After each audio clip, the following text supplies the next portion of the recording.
Plantcast, o primeiro podcast sobre fisiologia e nutrição de plantas. Olá a todos e a todas, sejam muito bem-vindos ao nosso Plantcast, o primeiro podcast sobre fisiologia e nutrição de plantas do Brasil. Então hoje nós temos um convidado muito especial, estou aqui também com o nosso companheiro de Compass, o José Marcos Leite, o gerente de desenvolvimento de mercado Sudeste. Então, hoje a gente vai conversar com o professor Dr. Paulo Centelhas, professor da Exalc USP. E agora eu passo a palavra para ele se apresentar e falar um pouquinho da sua carreira, da sua trajetória e tudo que a gente vai conseguir conversar hoje e passar informação para vocês, informações técnicas de qualidade. Professor, olá. Muito obrigado por aceitar nosso convite. Oi, Murilo. Muito obrigado aí a vocês da Compass pelo convite. Um prazer estar com você, com o Zé Marcos também.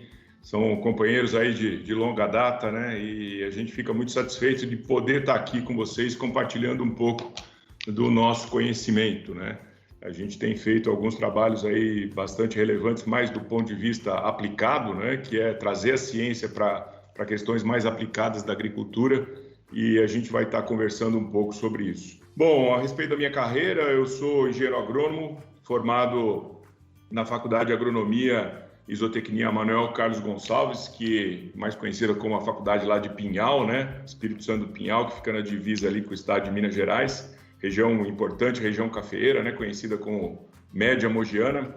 Depois de me formar em 1987, então veja, muito tempo atrás, aí um longo período de carreira, sempre trabalhando nessa área científica e com agrometeorologia, eu iniciei minha carreira no Instituto Agronômico de Campinas, trabalhando no Projeto Nacional de Irrigação, na antiga seção de Climatologia Agrícola, onde eu tive a oportunidade ali de conviver com grandes mestres, muitos aqui egressos da Exalc, que trabalhavam lá na seção de climatologia, um deles, uma pessoa fantástica, que foi o Dr. Ângelo Paz de Camargo, o primeiro agrometeorologista do Brasil, e com quem eu aprendi uma coisa muito importante, que o principal atributo que um pesquisador tem que ter é o senso de observação, Então, observar é o primeiro ponto para o cara ser um grande pesquisador, uma pessoa que realmente entenda do que está fazendo. Bom, passei pelo Instituto Agronômico nesse período aí, depois eu fui trabalhar no Instituto de Pesquisas Meteorológicas da Unesp Bauru, lá no Instituto de Pesquisas Meteorológicas, junto com o Instituto Agronômico, nós desenvolvemos o Centro Integrado de Informações Agrometeorológicas, que existe até hoje. É um centro de monitoramento das condições meteorológicas para o Estado de São Paulo, coordenado lá pelo Instituto Agronômico Campinas. Nesse período eu tive a oportunidade de ter uma liberação parcial para fazer o mestrado, então vim fazer o mestrado aqui na Exalc, na área de agrometeorologia, onde eu terminei em 92.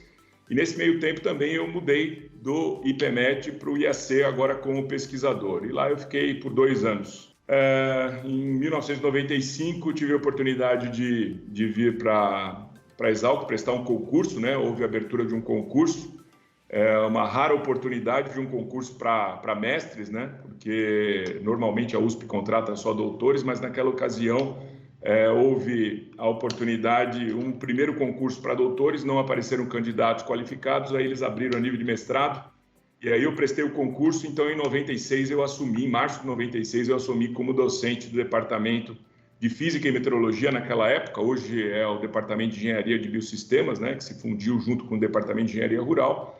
Então, desde 96 eu estou aqui na Exalc como docente, passei aí como docente nas várias etapas da carreira, Como professor assistente, depois professor doutor, professor associado, e recentemente eu prestei o concurso de professor titular, então hoje eu sou professor titular da área de agrometeorologia aqui da Exalc. Nesse meio tempo também tive a oportunidade de passar 2 temporadas no Canadá, uma delas na Universidade de Guelph, onde eu fui um pesquisador visitante ali, e posteriormente também era um híbrido de uma empresa, tipo uma startup, que começou dentro da universidade, chamava Weather Innovations, e eles também me convidaram para passar um período lá como pesquisador visitante, então nessas 2 oportunidades eu tive a felicidade de conviver com grandes colegas também lá do Canadá que atuavam nessa área de agrometeorologia. Mais recentemente, né, eu tenho me dedicado bastante aí a questões não só científicas, né? Eu sou editor hoje da revista Ciência Agrícola desde 2013, na realidade, em substituição ao professor Aleone aqui do Departamento de Solos, que fez um grande trabalho pela revista. Então, só para vocês terem uma ideia, hoje a Ciência Agrícola é a principal revista na área de ciências agrárias do Brasil. Temos outras boas revistas, mas com um fator de impacto, né, publicando só em inglês, então uma revista aí bastante prestigiada, então eu estou à frente da revista e venho atuando também junto com o pessoal do SESB, que é o Comitê Estratégico Soja Brasil, onde eu sou responsável ali, além de fazer parte do comitê, eu também sou responsável pelas análises dos dados dos campeões, em termos de determinação de yield gap, eficiência agrícola, eficiência climática. Então, basicamente, essa aí a minha trajetória. E mais recentemente ainda, comecei a empreender. Então, hoje a gente tem uma startup chamada Agrimet, né, que tem o sistema Agrimax, que é um sistema que a gente monitora aí 11.600 pontos em todo o Brasil, com dados diários. Então, é um sistema bem operacional. Então, eu vivo com o pé em cada canoa, né? No científico e no aplicado, e é justamente isso que me traz aí toda essa expertise para poder estar falando tanto com os meus alunos de pós-graduação a nível mais científico, mas também estar conversando com vocês do setor privado e que estão na linha de frente aí da agricultura brasileira, poder levar mensagens não só para vocês, mas também para os seus clientes, os agricultores brasileiros. Então, basicamente, essa foi minha trajetória ao longo desses quase 34 anos de carreira aí que eu tenho nas costas já. Legal, professor. Que currículo, hein, Murilo? Muita experiência. Pois é, farto, né, Zé? Legal, muito bom, professor. Muita experiência, muito conhecimento aí. Eu tenho certeza que tem muita coisa boa para passar aí para os nossos ouvintes. E já começando, professor, a primeira pergunta aí que eu gostaria de fazer, se o senhor comentasse um pouco sobre os fatores determinantes aí da produtividade da soja. Quais são os principais? E se pudesse elencar também, dar um peso aí para dar um percentual de peso aí para cada fator. Eu sei que é difícil, mas pelo menos os principais aí, destacar o que é mais importante, o que o produtor deve estar observando mais. Legal, acho que excelente pergunta aí para a gente começar, né? Eu acho que aí não é só no caso da soja, isso aí vai se aplicar a todas as culturas agrícolas, né? A gente pode dizer que, basicamente, a produtividade agrícola é fruto da interação de diversos fatores e, portanto, não é um processo simples, é um processo extremamente complexo, em que a gente tem fatores relacionados ao ambiente, clima e solo. Então, são fatores fundamentais, né? Associados às condições tanto físicas da atmosfera, como condições químicas, físicas e biológicas do solo. Então, a interação disso cria o ambiente de produção, que é um termo muito utilizado para cana-de-açúcar, e hoje a gente já está adaptando esse tipo de abordagem para outras culturas também, né? Para a gente entender, primeiro, quais são as características do ambiente, né? Que impactam a produtividade. Mas, logicamente, a gente tem influências do genótipo, né? Esse genótipo em relação ao material genético, não só a espécie que você está explorando, no caso a pergunta foi a respeito da soja, mas dentro da soja, qual é o grupo de maturação, qual é a tolerância seca, qual é o hábito de crescimento. Então, esses fatores também interferem nos níveis de produtividade. Depois, na sequência, a gente vem basicamente com os fatores relacionados a manejo. Então, veja que o manejo vai desde a população de plantas que está sendo adotada, né? Passando aí pela qualidade da semente, passando pelo tratamento de sementes, passando pela questão de adubação de base, depois a nutrição, né, mais especializada, controle de pragas e doenças, a questão de plantas daninhas, problemas com a questão de até mesmo de compactação do solo, perfil de solo, então se tem irrigação ou não, a questão de rotação de culturas. Então, quer dizer, a gente vê que é um sistema extremamente complexo e que é muito difícil a gente conseguir linkar todos esses pontos no dia a dia. Mas, na realidade, o que a planta está expressando para a gente, na realidade, no dia a dia lá do campo, é justamente a interação de todos esses fatores. Se a gente fosse elencar, eu acho que a gente poderia dizer que depende muito do ano. Então, se a gente pegar um ano como esse e for conversar com os produtores de soja, de milho, de trigo do Rio Grande do Sul, eles vão, sem dúvida, dizer para você que o fator mais importante nesse ano foi clima, né? Que eles tiveram um impacto muito grande, com secas ocorrendo aí ao longo do ciclo dessas diferentes culturas, o atraso também da chuva interferindo no ritmo de plantio, não só do sul do país, mas também pegando aqui o centro-oeste e o sudeste. Então, veja que, dependendo do ano, o clima acaba recebendo um peso maior. Agora, vamos pegar um ano em que o clima foi ok, não teve grandes intercorrências aí a gente acaba caindo em outros aspectos, falando, bom, agora é o manejo que vai fazer a diferença para aquele genótipo que está lá no campo. Mas, na realidade, é a interação de tudo isso. Agora, se a gente pensar no que acontece com a produtividade agrícola de um ano para outro, que é o que a gente chama de variabilidade interanual, né, de uma safra para outra, é lógico, qual é o fator que mais vai variar? Bom, vai ser o clima, né? Porque o solo está lá, a não ser que você tenha aí um manejo muito inadequado do solo, você pode piorar a qualidade dele. Como você também pode melhorar, obviamente, se você começar a implantar um manejo cada vez melhor. Mas a mudança brusca que vai ocorrer de um ano para outro realmente é com o clima. Porque a genética do material ali, mesmo que você mude, vai mudar a produtividade, mas num nível menos acentuado do que as variações que a gente tem de clima. A mesma coisa, óbvio, para manejo. Então, desde que você tenha um material genético bem adaptado à região, que você tenha lá um bom manejo do solo e um bom manejo agrícola, quem vai ser o grande responsável pelas variações da produtividade agrícola vão ser as condições meteorológicas, sem sombra de dúvida.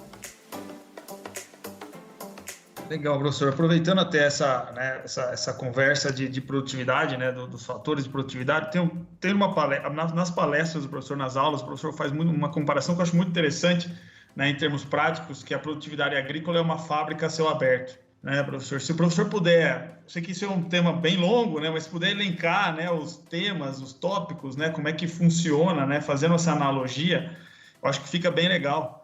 Para os nossos ouvintes, né, para eles entenderem essa questão, né, do manejo, e depois a gente entrar especificamente na questão do déficit hídrico, como que isso vai afetar, né, a produtividade, a máxima produtividade. Bom, essa máxima aí, né, de que a agricultura é uma fábrica a céu aberto, obviamente não fui eu que falei isso já vem de muito tempo, né? Não só pesquisadores como os agricultores entendem isso muito bem. Mas, fazendo essa analogia, imagine que nós temos uma fábrica, né? Uma fábrica tem um processo lá dentro. Então, a nossa fábrica é a cultura. É o conjunto de plantas que formam a nossa fábrica. Então, dentro dessa fábrica tem, na realidade, vários processos. E os processos mais importantes estão relacionados ao quê? A fotossíntese, que a gente vai chamar de fotossíntese bruta aqui, né? Que é o processo básico. E a gente tem a respiração de manutenção, que é o processo oposto. Ou seja, um produz energia, o outro gasta energia, né? Então, produz energia a partir de uma máquina lá que está funcionando dentro da indústria, que tem esse processo que é a fotossíntese bruta, e para isso nós precisamos o quê? Quer dizer, a planta precisa, a fábrica precisa de energia. Bom, o turno de trabalho que a fábrica fica operando, veja que é diferente, por exemplo, de uma fábrica, né? Na época que a gente tinha aqui o professor Villanova, ele falava a Volkswagen, né? Ele usava sempre o Fusquinha como exemplo. Ele falou, bom, entra matéria-prima, entra aço de um lado, sai Fusquinha do outro, né? Logicamente bem simplificado. Mas o que acontece na nossa indústria é isso. Vai entrar o quê? Matéria-prima. O que é matéria-prima para o processo da fotossíntese? É CO2, água e nutrientes. Então, essas são as matérias-primas. A partir dessas matérias-primas, tendo energia e naquele turno de trabalho que vai ser imposto pela duração do dia ou pelo fotoperíodo, nós vamos ter uma certa produção do produto ali, né, que vai ser os fotoassimilados. Só que aquela fábrica, para ficar operando, ela vai precisar o quê? Gastar um pouco de energia para ela se manter operando. E esse gasto de energia é o que a gente chama de respiração de manutenção. E o saldo disso aí é a energia que vai estar disponível para o crescimento, ou seja, para gerar o produto final, que é a fotossíntese líquida, né, que sobra e que vai ser destinada para a produtividade final. Então, a gente tem aí, basicamente, matéria-prima, CO2, água e nutrientes, energia, radiação solar, turno de trabalho, o fotoperíodo. A temperatura também controla a velocidade das reações metabólicas, né? Acelerando ou desacelerando o processo. E depois a gente tem o quê? A questão da manutenção da fábrica. E manutenção da fábrica, de novo, a gente cai no manejo. E a manutenção da fábrica, o que é? É manter a área foliar sadia, né? Íntegra e sadia, para estar absorvendo CO2 e interceptando radiação solar, e sistema radicular profundo e sadio para estar absorvendo água e nutrientes. Lógico, a área foliar também, se for uma nutrição foliar, é importante que ela também esteja sadia. Então, o resultado de tudo isso, dessa fábrica a céu aberto, é o nosso produto, que vai ser, no caso da soja, os grãos. Tá? Então, veja que qualquer alteração que nós tivermos em qualquer um desses fatores que a gente mencionou da nossa fábrica a céu aberto, a gente vai ter variação da produtividade. Então, só citando um exemplo, né? Muitas vezes a gente está lá no Mato Grosso, uma região que o clima é bem estável, sem praticamente déficit hídrico ao longo do ciclo da soja, e se eu colocar lá uma produtividade máxima numa condição ótima, a gente vai ver, né, no caso dos campeões do SESB, que essa produtividade não passa lá de 100, 120 sacas por hectare, enquanto outras regiões já passaram disso. Então, o que a gente observa é que lá, devido a muita chuva e um período muito nublado, principalmente no enchimento de grãos, isso achata o teto de produtividade. Enquanto que outras regiões, como se a gente for lá para o Mapitoba, principalmente o oeste da Bahia, Maranhão, Piauí, que a gente tem aí mais períodos de insolação ou de radiação solar, a gente acaba elevando o teto, né? Mas lógico, sempre que a gente eleva o teto porque tem mais radiação solar, pode ser que isso esteja associado a menos chuva, e aí afeta a matéria-prima, e consequentemente vai ter redução também, não do teto, mas da produtividade que realmente vai ser atingida.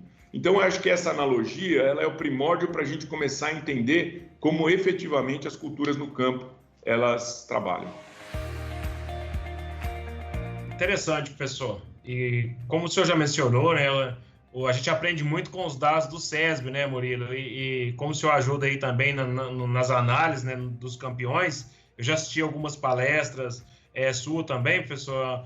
Você comenta bastante sobre yield gap, né? E aí eu gostaria que você comentasse para o nosso ouvinte, primeiro, o que é o yield gap? E eu sei que tem diferença, né? Déficit hídrico por déficit hídrico e yield gap por manejo. E destacasse aí para o nosso ouvinte, no SESB, o yield gap é maior por manejo ou por déficit hídrico?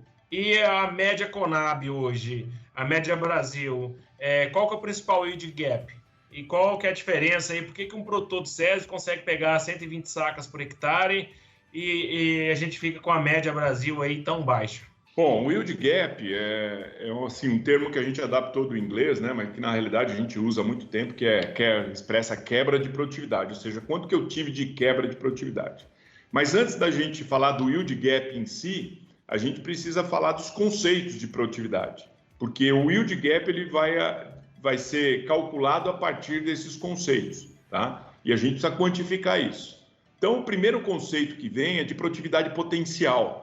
E muita gente acha que a produtividade potencial é o máximo que você conseguiu produzir naquela região, ou o máximo que você conseguiria produzir numa cultura de sequeiro. E na realidade não é isso.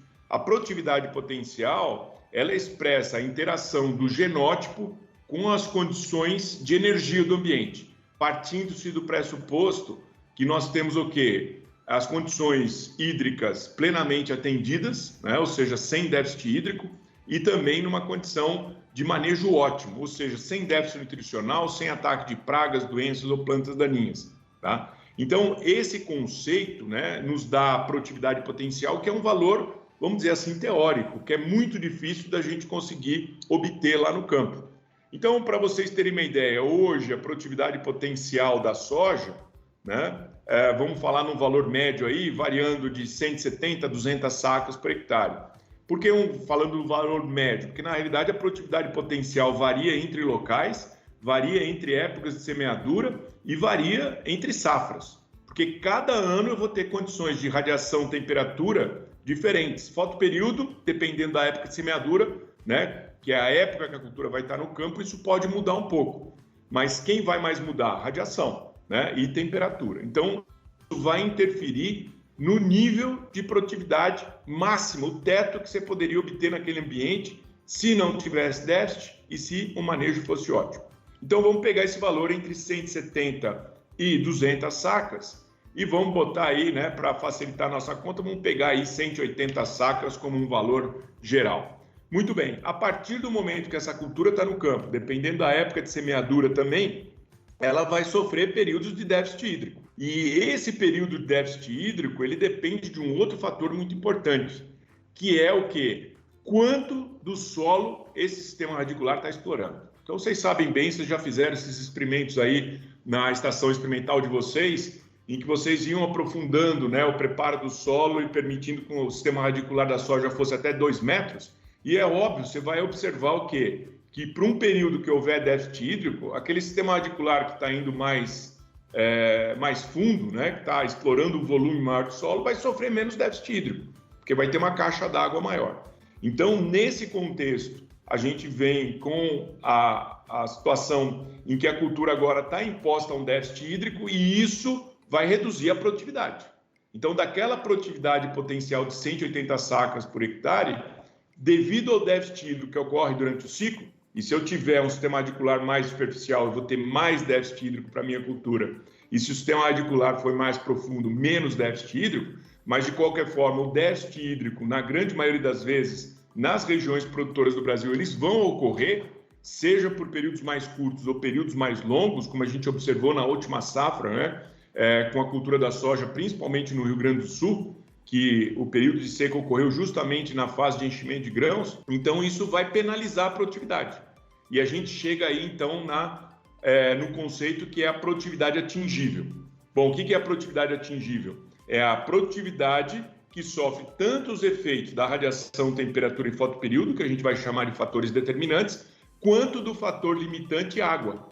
Então, essa produtividade atingível agora seria o teto da cultura de sequeiro. Enquanto que a produtividade potencial seria o teto da cultura irrigada, ou a produtividade atingível passa a ser o teto da cultura de sequeiro. Então, a gente sai dos 180 a 180 sacas por hectare e, devido ao déficit hídrico, vem para 150, vem para 140, vem para 120. Vamos botar esse número 120, né, como uma produtividade atingível razoável. Muito bem, então aí eu tenho os fatores determinantes, o fator limitante, sempre lembrando que quando a gente tem déficit hídrico, a gente também tem déficit nutricional junto, porque a planta vai absorver menos nutrientes, principalmente aqueles que são absorvidos por fluxo de massa, né, que precisa da água para ser levado para dentro da planta. E aí vem a produtividade real, que além dos fatores determinantes e os fatores limitantes, entra também os que a gente chama de fatores redutores, ou seja, a ocorrência de pragas, doenças, plantas daninhas, uma nutrição mal feita, que não é aquela nutrição, aquela déficit nutricional que vem do déficit hídrico. Não, é um déficit nutricional porque a adubação de base não foi bem feita, né? Ou não teve uma adubação aí complementar também bem feita. A gente tem limitações em função disso. Então, a produtividade real é o que a planta está expressando em função da genética dela, das condições do ambiente, mais as condições de manejo. Então, é o resumo de tudo que está acontecendo lá no campo.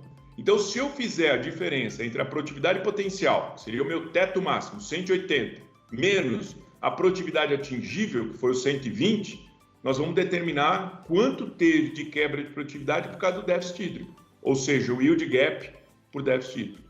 E quando a gente faz a diferença da produtividade atingível para a produtividade real, nós vamos supor que a nossa produtividade real foi 60 sacas por hectare. Então, de 120 para 60, nós vamos ter o yield gap devido ao déficit de manejo. Tá? Então, esses valores nos ajudam a balizar como é que está a situação da lavoura. Então, quando a gente vai para os casos dos campeões do SESB, o que a gente observa? A produtividade potencial de 150 a 200, né, que são os valores mais comuns, mas vamos pegar o nosso 180. A hora que eu vou para os campeões que estão produzindo lá 120, 130 sacas, como já aconteceu de 149 sacas, a gente vê o quê? Bom, que mesmo assim perdeu ainda cerca de 60 sacas por hectare por causa do déficit hídrico. E, obviamente, um ano melhor, um ano pior, isso vai variar mais ou menos. Então, por exemplo, se a gente pegar o caso dos últimos campeões do SESB, teve casos em que a gente teve uma perda de produtividade devido ao déficit hídrico muito pequena. Tá? Agora, quando a gente vai para agora a diferença, né, dos 100, vamos pegar os 140 como exemplo. Então, eu fui de 180 para 140, perdi 40 sacas. E quando eu vou do 140 para os 60, 55, que é a média nacional, nós vamos ter o yield gap por causa do déficit manejo. Ou seja, eu estou conseguindo quantificar o quanto o déficit manejo está me trazendo de prejuízo. E quando a gente vai para os campeões do SESI que produzem 120, 130 sacas, a gente vê que eles estão muito próximos da produtividade atingível. Ou seja, usando agora uma outra denominação, se eu fizer a relação pela produtividade potencial, eu consigo dimensionar quantos por cento da demanda que a cultura tinha foi atendida, que é o que a gente chama de eficiência climática. E se eu fizer a produtividade real em relação à produtividade atingível, eu vejo quanto que eu fui eficiente em atingir o que o ambiente poderia me permitir de produtividade. E isso nos dá eficiência agrícola ou eficiência de manejo. Então, só para ter uma base, né, a eficiência climática da região produtora de soja, essa última safra, variou aí de 70% a 90%, certo? Quando a gente vai para a eficiência agrícola, variou de 65% a 91%, enquanto que a média nacional é 43% de eficiência agrícola e a eficiência climática ficou ali, se a gente incluir o Rio Grande do Sul, ficou ali próximo de 70%. Então mostrou, ó, 30% da produtividade foi penalizada por clima, mas depois a gente teve o quê? Quase 60% sendo penalizado por causa de manejo. Então, vamos pegar o mais importante, que é a eficiência agrícola, porque o que o ambiente está permitindo você produzir, isso depende de São Pedro, né? Agora, o que depende do agricultor? Bom, ele está tendo uma eficiência de 43% na média. O que isso significa? Que ele está deixando muita soja, né, para trás, está deixando muito dinheiro na mesa e se melhorar o manejo, obviamente vai melhorar essa produtividade. Então, basicamente, é essa a conotação. Então, da onde vem tudo isso? Tudo isso vem da ciência. Por quê? Para eu conseguir determinar a produtividade potencial e produtividade atingível, a gente tem que usar modelos de simulação. Lógico, esses modelos de simulação foram ajustados em função de dados experimentais de campo. Então, o experimento é fundamental para isso. Não tem como eu criar um modelo sem conhecer a realidade do campo. Então, eu ajusto o modelo para expressar a realidade do campo e, a partir disso, a gente consegue, cada ambiente, determinar a produtividade potencial e atingível e aí comparar com a produtividade real para conseguir determinar tanto os yield gaps como as eficiências. Muito bom, professor. Muito importante, né, esse tema, realmente. Veio uma pergunta na minha cabeça, professor, que eu vou colocar aqui. Uma vez eu estava conversando com um produtor lá do Alto Paranaíba, ele falou assim, meu consultor de agrometeorologia nunca acerta, né? Ele não consegue acertar nunca. Pensando nisso, né? Pensando nessa questão de nunca acerta, é difícil prever, é difícil entender, né, essa questão tanto do clima e depois a gente trabalhar falando primeiro nessa questão da eficiência hídrica, né, o déficit hídrico impactando aí também na produtividade. Enfim, essa é uma pergunta, né, que eu gostaria de entender, né? Eu lembrei desse comentário e aí gostaria de trazer aqui para a gente conversar também. Bom, primeiro que eu não sei quem é o produtor, já vou dizer que não sou eu o consultor dele. Certo. Brincadeiras à parte, eu acho que aí o cara deve estar falando mais em termos da questão de previsão de tempo, né? Então, sempre muito difícil, né? Trabalhar, por exemplo, com previsão de tempo e previsão de clima, né? Previsão de tempo é mais curto prazo e previsão de clima é mais longo prazo. E sempre tem uma incerteza muito grande nessas informações, né? A gente está vendo o que está acontecendo esse ano, principalmente aí se a gente pegar o centro-oeste e parte do sudeste, e principalmente a região sul, as previsões tendo erros aí repetidos, né? Então, é lógico, o agrometeorologista, se ele for o meteorologista que está fornecendo previsão, isso sempre está sujeito a erro.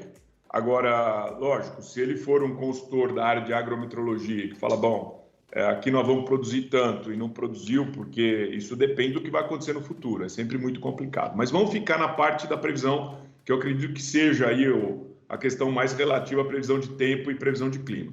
Bom, sempre que a gente tem a previsão de tempo, e hoje a gente tem várias empresas no Brasil que fornecem esse tipo de serviço, essa previsão de tempo ela depende o quê? Do estado da atmosfera, não só no local onde se está, mas do que está acontecendo em toda a região que exerce influência sobre a minha região. Então, veja que aqui no Sudeste ou no Centro-Oeste, a gente sofre influência tanto do que está acontecendo na Amazônia, como que está acontecendo lá na Argentina e Chile, subindo para o Uruguai, do que está acontecendo no Oceano Pacífico, né, que é a condição de Laninha, El Niño, e o que está acontecendo também com a temperatura do Atlântico.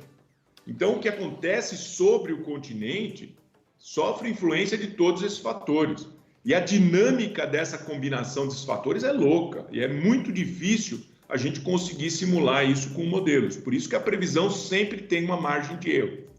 Então, veja que eu colocar uma estação meteorológica na minha propriedade, essa estação não vai fazer previsão de tempo, a não ser que seja previsão de curtíssimo prazo.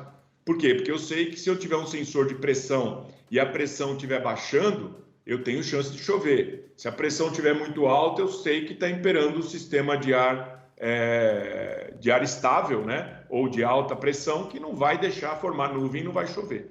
Mas isso é curtíssimo prazo. Se eu quero a previsão para os próximos 5, 10 dias, eu preciso saber como é que está o sistema meteorológico como um todo na área de influência para a minha região, tá? Então, veja que se a gente pegar um algoritmo, fazendo um exemplo bem simplista, pegar um algoritmo que consiga prever o tempo para amanhã com 100% de certeza, esse algoritmo vai demorar 5 dias para rodar. Então, o que acontece? Eu vou ter a previsão para amanhã daqui 4 dias. Então, não serve essa informação, certo? Eu preciso do que vai acontecer amanhã hoje. Então, se eu ponho esse algoritmo para rodar e eu tenho que estar pronto ainda hoje para me dar a previsão para amanhã, eu preciso fazer simplificações. Eu vou cortar esse termo, vou cortar aquilo para o algoritmo, o computador conseguir processar tudo isso. Porque, veja, eu preciso de informação, não é de um ponto, eu preciso de informação que está acontecendo em todo o continente e sobre os oceanos, que isso vai interferir no que vai acontecer aqui. Então, a hora que a gente faz as simplificações, que a gente embute erro.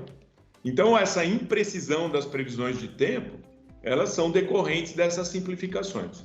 Então, lógico, a previsão melhorou muito ao longo dos últimos anos, mas ainda hoje, o que a gente tem uma confiabilidade maior? É para os próximos 5 dias. Tá? Passou disso, já começa a cair essa confiabilidade. Então, realmente, né, pega um ano como esse, que veio aí vários, né, alertas de chuva, e essas chuvas não se estabeleceram.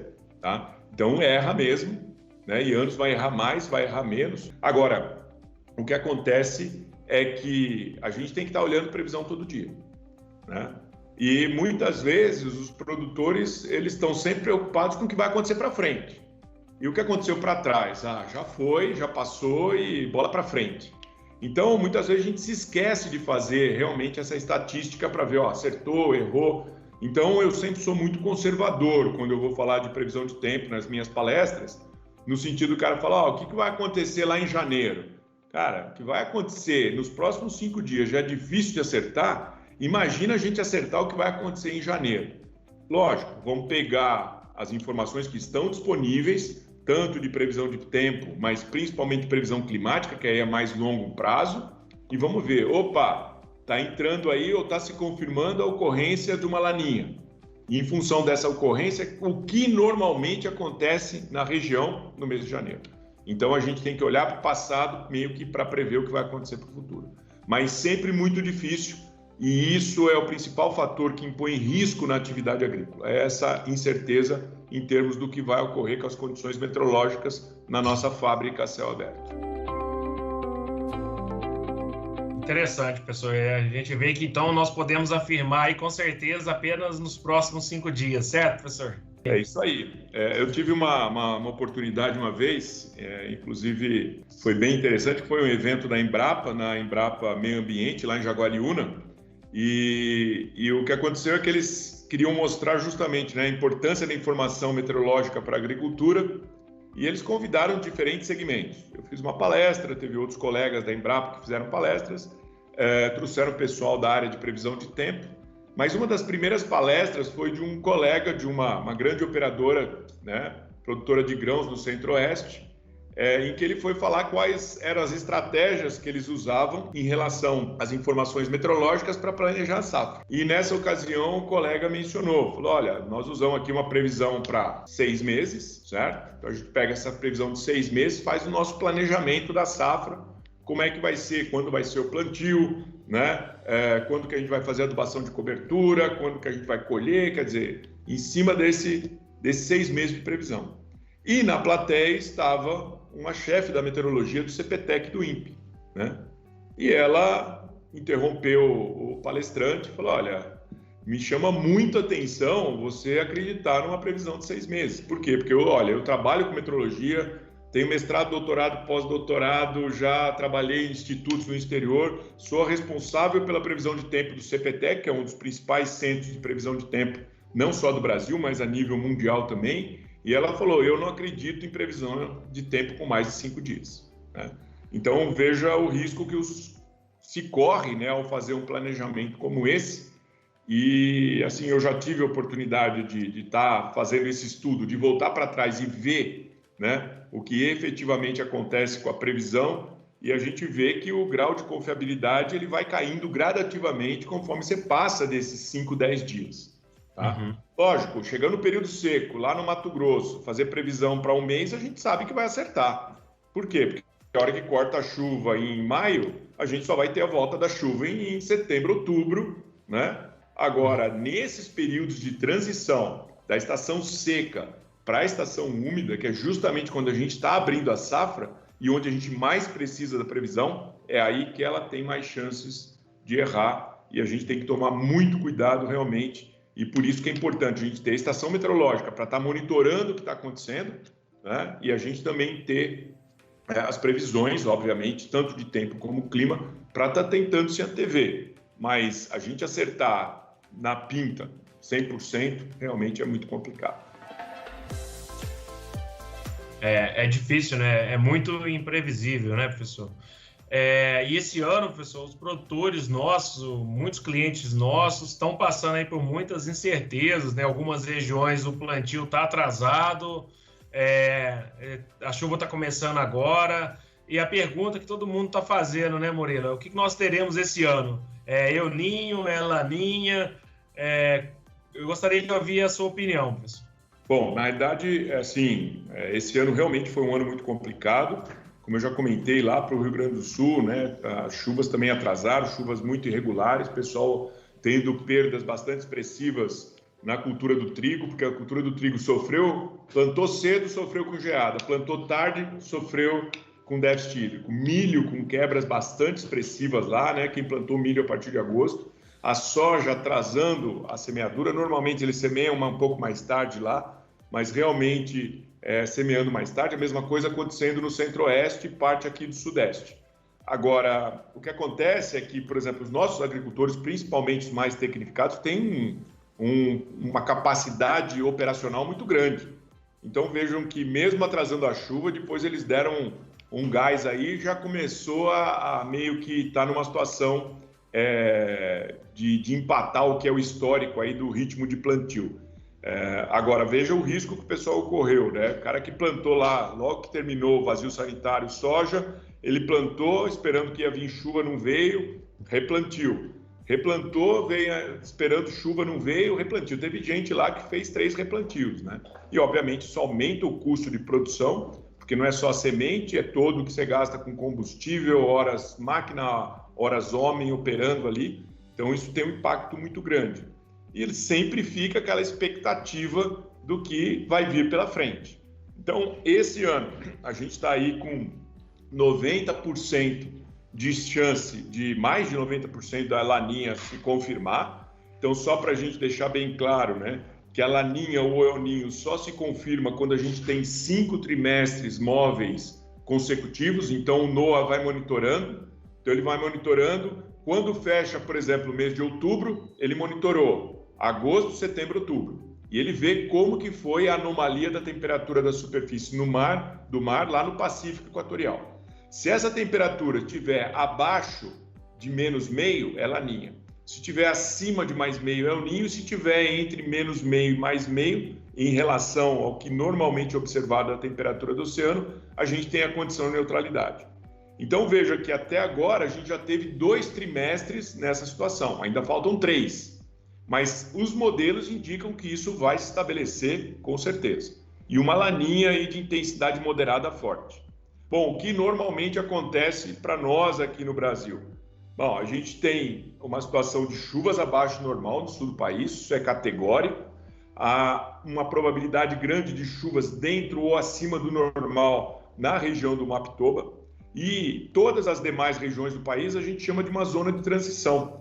Por quê? Porque dependendo do ano, do fenômeno, do que está acontecendo também no Atlântico, né? E o que está acontecendo no Pacífico como um todo, que a gente chama de oscilação decadal do Pacífico, a gente pode ter mais ou menos chuva. Então veja que para nós aqui, zona de transição, a expectativa é que uma vez a chuva se estabelecendo, não haja risco de déficit hídrico. Aí eu estou falando mais centro-oeste. Agora, com certeza, Rio Grande do Sul, um impacto muito grande aí na safra, mais uma safra muito ruim. Para eles, tanto ano de laninha como anos neutros, são anos ruins de chuva. E a expectativa é que lá para cima a chuva volte a estabelecer. Agora, de um modo geral, a chuva atrasou para todo o Brasil e muito disso a gente pode acreditar o laninha que está se estabelecendo lá no Pacífico.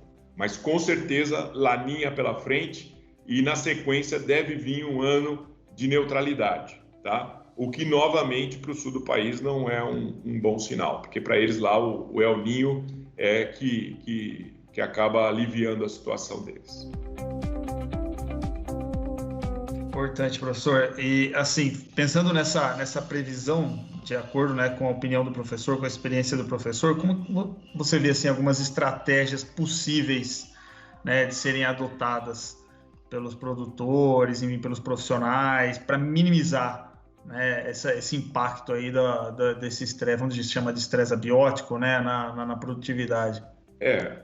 Assim, veja bem, Murilo, tem situações em que não há o que a gente possa fazer, né? Então você veja que a gente vem aí de um processo de atraso das chuvas. Então a gente tem estudos que mostram claramente que dependendo do ano de El Niño, Laninha, a gente tem, inclusive esse trabalho foi publicado recentemente, o que acontece? A gente tem a estratégia de antecipar ou retardar o plantio. Em termos de olhar para o histórico e falar, bom, nos anos de laninha, lá no sul do país, o cara que quiser plantar no cedo, ele vai realmente ter problema. Mesma coisa no centro-oeste. Então, os plantios mais tardios acabam tendo menos impacto em termos da produtividade. Então, está dentro da estratégia, é importante que a gente conheça isso, né? Que os agricultores conheçam isso para tomar as melhores decisões. Agora, uma vez a cultura no campo e tendo uma condição de estresse, aí tem uma série de outras estratégias que são importantes. Agora, veja que todas essas estratégias vão depender de ações prévias, certo? Que é o planejamento, né? E, obviamente, o que vai ser feito em termos de tomar decisão ao longo do ciclo da cultura.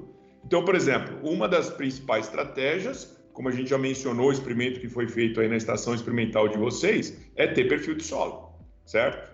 E ter perfil de solo não é um negócio que você faz de um ano para outro. Você não faz perfil de solo ao longo do ciclo, né? Você faz o perfil de solo ao longo dos anos, que você vai melhorando o seu manejo, rotação de cultura, né, a questão de adubação, né, levando nutrientes em profundidade, melhorando a estrutura física, química e biológica do solo.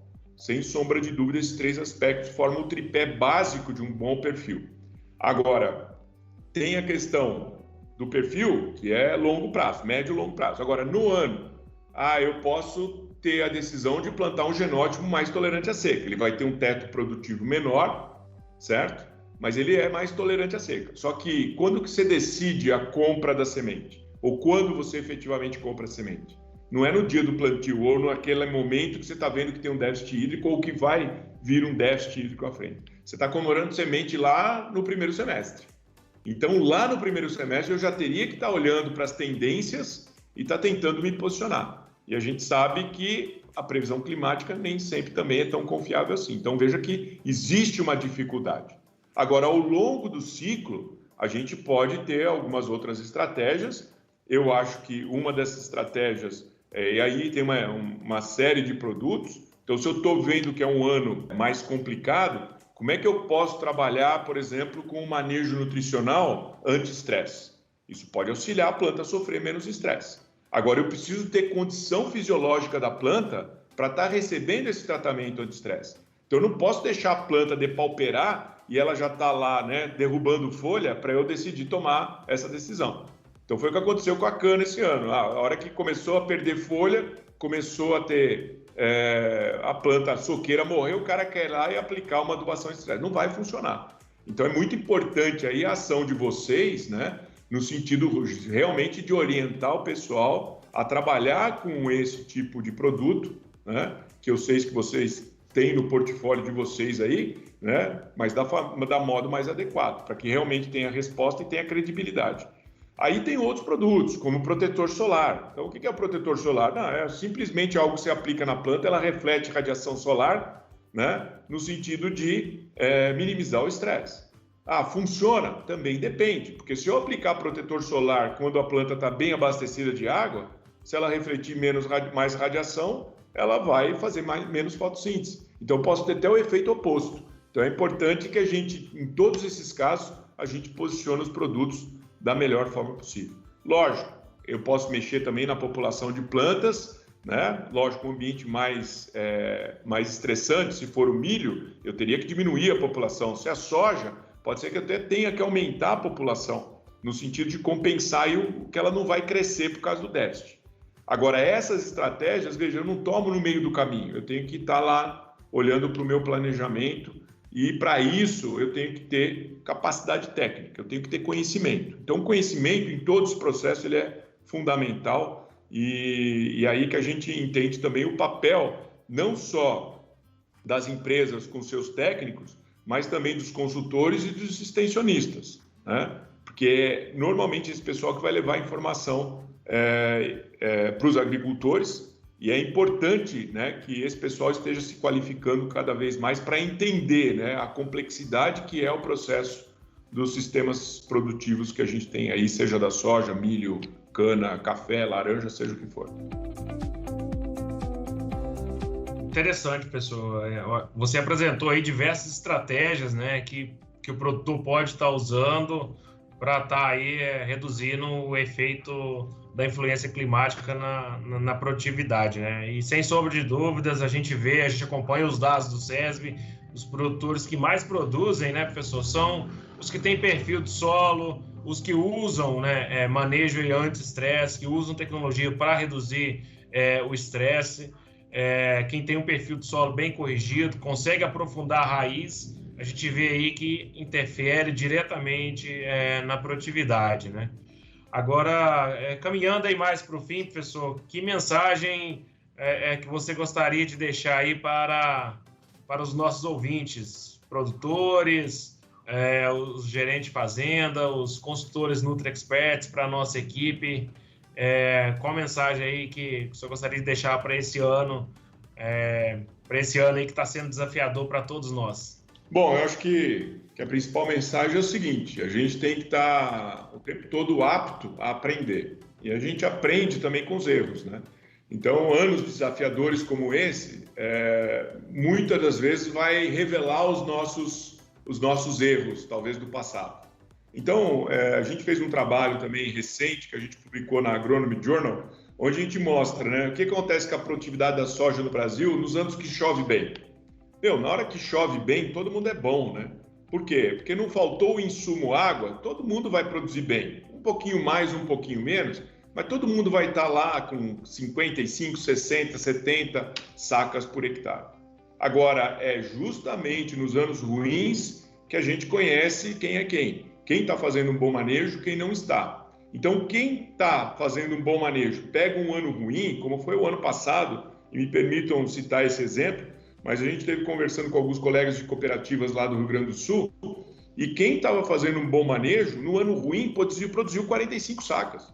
E aquele cara que estava com manejo ruim, naquela situação ruim do ano passado, a última safra, o cara produziu 15 sacas, 20 sacas, que a média do estado ficou lá nos 30. Então veja que é justamente nesses momentos que a gente tem que parar, refletir e falar, olha, o que eu não estou fazendo da forma mais adequada possível? Onde que eu posso melhorar? Né? Quais são as estratégias que poderiam me ajudar a minimizar esses impactos que eu estou sofrendo? Então, eu acho que a gente tem que estar aberto a sempre estar aprendendo, né? Então, não é porque eu estou aqui com 35 anos de carreira que eu parei de estudar. Né? Eu estudo diariamente, né? Só citar, eu estou fazendo um MBA agora, né? Metendo as caras, voltando a sentar lá e pegar o meu caderninho, fazer minhas anotações. Por quê? Porque as coisas elas são muito dinâmicas e vocês estão lançando novos produtos todo ano, né? Novas tecnologias estão vindo aí e a gente tem que estar apto a estar absorvendo essas tecnologias sempre com senso crítico, né? Porque a experiência de campo é muito importante, então não estou desprezando a experiência do agricultor ali, né, no campo, vivenciando o que está acontecendo, mas é justamente essa experiência que vai nos mostrar aonde que nós estamos cometendo os nossos erros e a partir daí correr atrás de conhecimento, correr atrás das pessoas que realmente dominam, né, alguns temas para nos trazer novos insights, novas tecnologias que possam nos ajudar a ser cada vez mais sustentáveis. O que é sustentável? Sustentável pode ser do ponto de vista agronômico, econômico, ambiental, político, seja o que for. Mas quando a gente fala sustentável em agricultura, a gente tem que, obviamente, primeiro pensar o quê? Dinheiro no bolso. E dinheiro no bolso é alta produtividade, que é isso que vai te dar maior receita líquida. Então, e depois o resto advém disso, né? Porque se eu estou quebrado, eu não vou investir na preservação do meu solo. Se eu estou quebrado, eu não vou comprar melhores máquinas ou investir em novas tecnologias de nutrição e proteção de plantas. Então, as altas produtividades é que vão nos dar aí condição de investir cada vez mais e para isso a gente precisa de conhecimento. Então, o meu recado aqui, gente, é que conhecimento nunca é demais. Muito obrigado, professor. Excelentes contribuições, uma conversa de altíssimo nível, muito conhecimento transmitido aqui para a gente. Com certeza, o pessoal que vai estar ouvindo a gente vai ganhar muito, né, em termos de conhecimento e melhorias de manejo, enfim, e a gente buscar realmente esse aumento de produtividade, né, maximizar isso. Agradeço a todos da Compass, né, o Zé Marcos, e ao professor por ter aceitado o nosso convite, por ter vindo aqui conversar conosco. Muito obrigado, um grande abraço. O Plantcast é uma produção da Compass Minerals Plant Nutrition. A gente inova e nutre. O agro cresce.